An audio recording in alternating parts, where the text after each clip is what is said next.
I live in Lebanon my whole life and it's an amazing country. A lot of people think that it is just a desert, but we are quite the opposite. We have a lot of forests and small parks and so on, which is related to this story. Yesterday was a really hot day, the kind where you just want to sleep all day. Well, during that day a fire was seen in a small mountain village and it was spreading fast and quick, and it's still going on till today. Everybody thought it was a natural event because of high winds and blazing sun, and might have been caused from a piece of glass reflecting the sun onto a dead leaf or tree trunk. It seemed like a good excuse, but I didn't really bought it.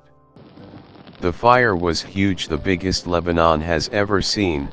Normally natural fires are rare and easy to handle, but this one was spreading fast, burning houses, electrical cords, cars, leaving a trail of dust behind it.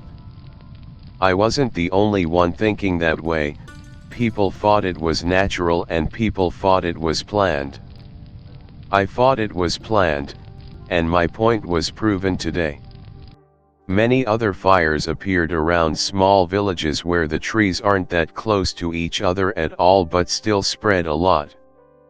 Here we were desperate and just hoping for our army and firemen will handle it. Until a sudden news broadcast happened telling us that it appeared that there is sudden rain clouds heading our way. It was huge news that no one saw coming and truly a miracle.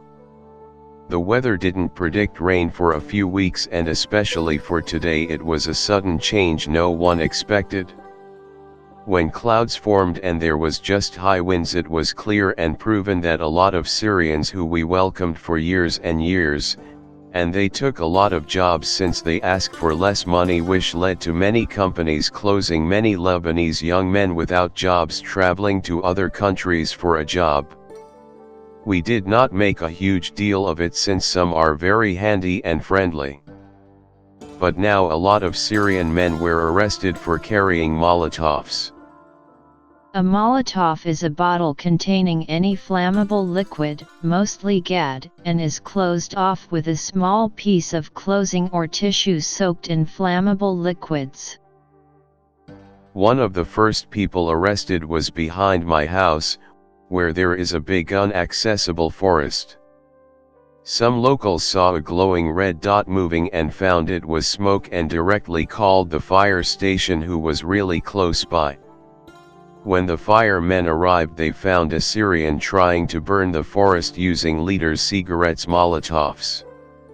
After that a lot were caught and some are still out there. For now word hasn't really gone fully out, but we are trying to warn as much as we can. It was one of the scariest moments of my life since a previous forest behind our house was burnt down during my childhood. I was 5, now I'm 18. It scared me because it's a commonly used forest for me and my neighbors, building tents and campfires. Those were the days.